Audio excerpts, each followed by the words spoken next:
Okay. Good morning, everybody. Good morning, good morning, good morning. 3 o'clock this morning. I was telling you guys how when I was young, I wasn't exactly the good two shoe that most people are. I was a menace. I was a problem. I just was. And I had a problem doing the right thing sometimes. And when you write bad checks, you can end up in jail. And I did. And it wasn't a long stretch, but it was still a stretch, nevertheless. But I was telling you about how I went to OP. Now, here's the thing. I had a cellmate, and he was a fake Muslim. And one day he said, you know something? Okay, let me bring you up to speed. Before I went to OP, Ohio State Penitentiary, prison, for writing bad checks, I had asked God to forgive me for those sins that I committed. So I reunited myself to Christ, confessed my sins to Him, and God forgave me for those sins. And whether I was going to go to prison or not, I was going to do the right thing. But the judge saw fit for me to go. So what are you going to do? I went. So my cellie that I had became, just to tell you the truth, he was feeling himself in a sexual way, if you will. And he asked me who I was, what I was, and I confessed to him that I accepted the fact that I've done wrong, and I asked God to forgive me, and I'm working for Christ. And it wasn't for protection. I just want to do the right thing from now on. So he said, "Oh, you're a Christian?" I said, Yeah, I'm a Christian." He said, "Oh, so," he said, "in the Bible it says, if you get hit on one side of the cheek, you turn the other cheek. You get on the other side of the cheek." Okay, and people don't understand what that really means, but nevertheless, that's what he said. He understood it to mean. He understood it mean he can do whatever he wants to me, and I would have to just let it happen. So that was his dialogue, if you will. And so I said, "Okay, all right. So what's up? What's going on?" He said, "Well, he said, since you're a Christian, that means you can't fight back. You're not allowed to fight back. You're not allowed to hurt anybody. So that means I can do to you what I want. You have to comply, even if it's sexual." So I know where he was going with this. So I intervened. Real quick, I intervened. I didn't have time to pray. I just did because it was happening right there. I didn't expect that. And I was prepared for it. But he said he wanted me to be his girlfriend. So, okay, here's how we going to do it. I told him, he's short and stocky, a lot younger than I was. I said, here's how we going to do it. We going to fight. And I'm just going to tell you the truth. Whoever wins, get the booty. I didn't want no booty at all, but it's the way I put it. I said to myself, I don't have time to pray. It's too late for that. This is happening now. So if God don't intervene, it's going to be a problem. And in prison, God don't always intervene. No. Okay, now, here's the thing. If you put up a fight, it's not going to happen. They don't want to fight. They want you to comply with what they want without any problems. But I said, I'll fight. I'll fight for my booty. I don't need my booty be taken by nobody. So I want to fight you and do the best I can. If I put your head through the bars and it cracks, just the way it is. He got mad and wanted to fight anyway. So But he was cool for a minute, but then he said, no, we're going to go ahead and fight. I said, okay, fine, let's do this. So we fought, okay, and it came out a tie. So all the ruckus, all the noise, the deputies came, or the wardens, the people that run the jailers came, took us both out, okay? We're both roughed up, and as they took us down the range, or the hallway, if you want to call it that, everybody saw us going down the range. Everybody wouldn't know what was going on. The word got out that we had a fight. And they found out that I wasn't the one just let you have my body if I ain't got to. So from that time on, I had no problems. It's the way it is. When you go to prison, somebody gonna try you. They just are. And I weighed 100, and at that time I weighed 135 pounds. So I was kind of small. He was more stocky and bigger than I was. But I didn't care. I'm gonna protect the booty at all costs. You ain't getting the booty unless you earn it. And I don't think God want me around here switching. So let's do this. Do we got to do? You know what I'm saying? So went to the hole. Like I said before, you go in the hole. It's underground, and it's like you go into a cage. The walls are wet. The floor is damp. The ceiling is dripping with water from the humidity. No blanket. Pair of pants. Shoes and slippers. In the hole, they have a water channel that runs down. So they have they have like a partition. It's like 3 feet high. That's your bed. Your bed is a steel slab. A concrete. It's concrete, and it's wired as a twin, smaller than twin size bed. And you got to lay on that concrete with a real hard rock pillow. And it is what it is. It's for punishment for fighting. And your meals come 3 times a day, and it's horrible. The food is worse than garbage, which, you know, you eat what you get hungry enough, you're going to eat something. And you don't know what time it is. There's no clock. There's no TV. There's nothing. There's no phone. No writing paper. Nothing. No books. Nothing. Just in there, and it's damp, and it's sweat, because it's always really, really warm. And you got to be in there as long as they want you to be in there. Now, I was in there for, I think, 5 days. And I got out. And when I got out, I never had any more problems. Because word got around, he ain't the one that's going to just give it up. It's just the way it is in prison. Now, if you can pray for God to protect you, good. Some of them people in prison don't care nothing about no God. All they see is booty. All they see, nothing else. And they don't care about God. They don't care about who God is. They want what they want, and they're going to get what they want.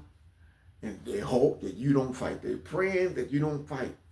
But when you fight, white or black, Mexican, don't make a difference. If you fight for yourself, you stand up for yourself, even if you lose the fight, you good. Because see, the next guy's saying, well, I don't want to have to go through all that. So they have ways of getting you without fighting. And here's how it goes. You go to prison, and you don't have no money. Some people go to prison don't have families that send them money. So what they do is they come down to you. I didn't know this. They come down to your cell and ask you, do you need anything? Hey man, you need anything, man? Hey man, you need anything, man? You know what I'm saying? You my dude, man. You need anything, man? No, we homies, dog. You need anything, man? Or from Cleveland, Cleveland ain't really bad. So you say, well, you got money. Say you got money coming from your family. They say they're gonna send you $20, $30, $50, whatever. So you say, you know, well, I just got here. I'm in orientation. I mean, just got there. So you say, well, give me a pack of cookies. Now you got to understand the percentage, how it goes. If you get one pack of cookies, come commissary day, which is every let me see. I think commissary is every week. It sure is every week. Now, if you don't have the money to pay them back, then now you owe 2 packs of cookies the next week. Now, if you got the money to pay them back, now it's called 2 for 1s. So if I get a pack of cookies, next week I owe the guy 2. It's called the store policy in any prison around the United States. If you got the money, your money comes in, you're able to pay the 2 cookies back, then it's a done deal. What they're hoping and praying is that your money don't come through. If your money don't come through, and a lot of guys it don't, then you owe the 2 packs of cookies for the one they offer you. Real nice. Satan's something else. Satan's setting you up to be gay. And then you can't pay it back. So now you owe 4 packs of cookies, because 2 doubles up to 4 next week. Then if your money ain't got sent here right in to prison on your books, now you owe 6 packs. Before you know it, you owe 8 packs of cookies off of 1 pack of cookies. So now you can't pay. So they use that as a strategy to get you to comply with habits that you don't want to do. So now, some of them young boys not able to pay. So the guy said, well, you know, if you can't pay me, you got to give me something. You got to give me something. And not all, but some of the boys, some of the young men fall to that particular sin of being turned out, if you will. See, being turned out. So now he's being turned out because he can't pay. Now he's turned out. Now he's used to it. Now he's being passed around like a prostitute amongst the other guys that do that kind of stuff. Satan knows how to break you down to do what he wants you to do, but Satan is patient. Satan knows what's going on in your life, your family life. He knows that you can't pay. Satan knows you're being set up to be on the other side of the fence, if you will. And now you got turned out, and now you done got used to it, and now it's just the everyday thing for you. Now you get out of prison, and you end up the same way. You don't change, because you get used to a certain lifestyle, you want to keep that lifestyle. And Satan knows what he's doing. So it comes from going to prison, and some young men don't have the funds to buy sweets or goodies or kippers, chips, whatever. And they may or may not have a family that's willing to give them or send them money. And then the money may or may not come. It puts them in a dangerous spot. And now they have to comply with what they don't want to do. Then they end up doing it. Then they end up making it a habit. Now they end up full blown. That's the way it is. So, you know, when I went into the hole, I prayed about what I did. I said, Lord, I had to do what I had to do what I had to do, because to turn the other cheek, see, I understand what that means. God put in every man the right to protect himself. People don't know that. I know a young man, I know a guy that, he passed away now. I know a guy that was a mailman, and he had a wife. And she was a mess. I mean, she was a mess. She was ratchet. And she ended up outside fighting 3 girls at one time. And her husband was upstairs in the closet on his knees praying. Why she getting beat up by 3 girls? He didn't go downstairs to help her or to pull them off. He didn't go downstairs to pull the girls off with his wife. He went in the closet to pray. Here's why. He's a Christian, but he's a coward. He's a Christian. He's a cowardly Christian. He believes that if something happens, you're supposed to cower down. But what I mean is this: if somebody break in your house, you as a man or woman has the right to protect yourself. And my mother had a bat. She always had a bat by the door. I kept seeing this bat, and I kept wondering why she had a bat by the door, the front door. I don't understand why what's that bat by the front door? She said, because if somebody break in, I want to have a chance to bust their head. And I got all these boys here, they're going to help me out. I said, but isn't that against God? And she said, you don't understand. You have the right, as a God-given person, to protect yourself if it came down to that. Now, this guy, if somebody broke in his house, you can do anything you want to do to us. It's fine. And that was a poor excuse. Man, how you going to hide in the closet while your wife getting beat up outside? You didn't go outside to pull the girls off or talk to them, trying to talk. You didn't do nothing but you in the closet and prayed. And she getting beat up outside. And then the fight's over, she all beat up. You go to them, how you doing, baby? You all right? But the Lord said you're supposed to get beat up. Not like me, you're supposed to be no punk, man. Dang, man. Man. Anyway, so he used that as an excuse. So you got to understand what that means when you say, when God said, if he hit you on the right side, turn your left side. You got to understand what that means. That means if somebody criticizes you for being a Christian, you're supposed to let them do that and let it go. That's what that verse means. If you are in a situation you're being criticized or you're being like you're being criticized for being a Christian and they verbally harassing you, you're supposed to turn the other cheek and let them keep on going, because let God handle that. But if it came down to where you need to protect yourself, that's your God-given right to protect yourself. You know, it just is.